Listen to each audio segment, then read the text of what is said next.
Olá, queridos irmãos da Igreja Batista Central de Porto Alegre. Hoje eu gostaria de refletir um pouquinho sobre a situação que nós estamos de certo, não digo confinamento, mas isolamento, né, em casa. E com isso a gente acaba também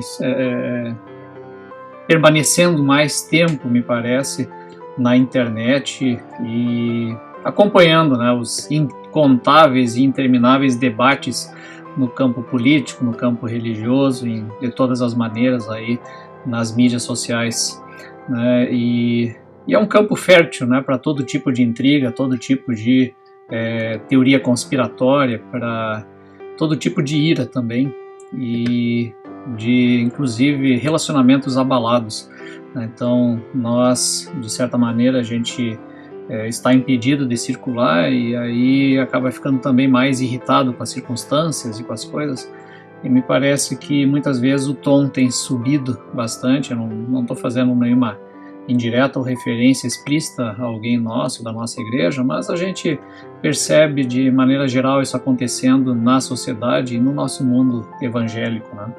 Então eu gostaria de fazer uma reflexão sobre essa questão, baseado aqui no Salmo 4, porque ele é um salmo em que Davi trata justamente sobre a questão da ira, a questão da crítica, muitas vezes da crítica sem critério, né, numa crítica injusta, e a posição dele no meio disso, né? Ele como rei sabia o que era receber uma crítica, mas aqui claro, não tem um sentido político, não quero dar um sentido político de este ou aquele governante, mas sim no sentido de nós mesmos, como pessoas e como usuários de um lugar de amplo debate, como a gente acaba assimilando por vezes uma crítica que é dirigida a nós, ou até algum xingamento mesmo por alguma posição, alguma ideia, e tem jeito bíblico de lidar com isso, né? Tem uma maneira, uma orientação bíblica sobre esse tema. Eu gostaria que nós olhássemos então esse salmo para compreender um pouco sobre essa questão.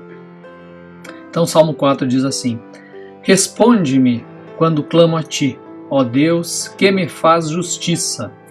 Livra-me de minha angústia, tem compaixão de mim e ouve a minha oração. Até quando vocês jogarão minha reputação na lama? Até quando farão acusações infundadas e continuarão a mentir?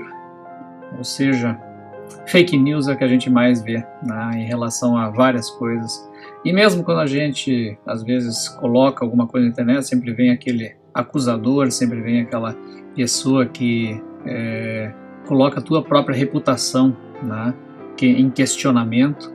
E isso é uma situação extremamente desagradável, né, e extremamente ruim. E isso tem acontecido muito no nosso meio evangélico, infelizmente. Então, diz até quando isso vai acontecer? Esse é o clamor dele, a angústia dele, né, por aquilo que Davi mesmo sofria diante de tantas oposições que ele teve ao longo da vida dele. E segue então o versículo 3. Estejam certos disso. O Senhor separa o fiel para si. O Senhor responderá quando eu clamar a ele. Deus sabe com quem está a verdade, com quem está a razão.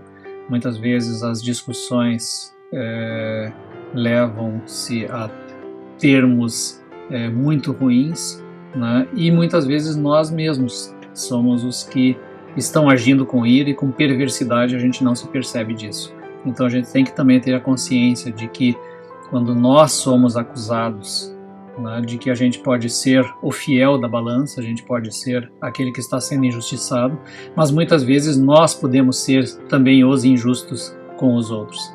Muitas vezes é nós que podemos estar sendo essa pedra de tropeço na vida das outras pessoas, e a gente tem que ter a consciência de que Deus está olhando e que Deus separa o fiel para si, e talvez nós é que não sejamos, por vezes, os fiéis, né? Então a gente precisa ter isso sempre em mente. Versículo 4. Não pequem ao permitir que a ira os controle, reflitam durante a noite e permaneçam em silêncio. Esse é um versículo precioso, né? Em outras traduções diz: irai-vos e não pequeis. Eu gostei dessa tradução. Não pequem ao permitir que a ira os controle. Não podemos deixar que a sensação da raiva, que toda essa angústia, essa situação nos domine. O melhor mesmo é refletir à noite, né, poder descansar e permanecer em silêncio. Muitas vezes o silêncio e a reflexão é muito melhor do que a resposta, qualquer que seja a situação. Versículo 5. Ofereçam os sacrifícios exigidos e confiem no Senhor. Ou seja, mantenha a sua devoção, mantenha a sua fidelidade a Deus e confie que Deus vai dar a resposta certa no final das contas. Nós não precisamos responder a todas as coisas. Muitos dizem, quem nos mostrará o bem? Nós perguntamos, onde é que está o bem? Como vai haver? Que a luz do teu rosto brilhe sobre nós, Senhor. Aqui me parece ser uma menção também de Davi, a bênção arônica, né? Que Deus te abençoe e levante o seu rosto sobre ti e te dê a paz. Né? Então, que essa luz de Deus esteja brilhando sobre nós, é o que nós pedimos.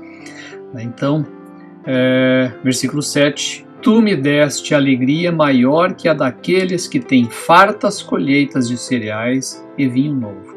Quer dizer, a alegria de Deus, a alegria da paz que Deus pode dar se nós confiarmos nele, sabemos que ele é um justo juiz e que está vendo tudo, não tem preço, né? E é muito maior do que qualquer tipo de riqueza que se possa conseguir, né? Deus nos dá esta alegria maior do que a fartura, por incrível que pareça. E versículo 8, em paz me deitarei e dormirei, pois somente tu, Senhor, me guardas em segurança. Que a gente possa deitar em paz, dormir em paz, não atormentado por discussões intermináveis em cima de temas que nós sequer temos a menor noção do que seja a verdade, de como funcione. Não sabemos, mas discutimos. Então a gente precisa se silenciar mais, deixar Deus agir e procurar dormir com esta paz de Deus, com a certeza de que Ele está no controle, que Ele está no comando. Que Deus nos abençoe. Amém.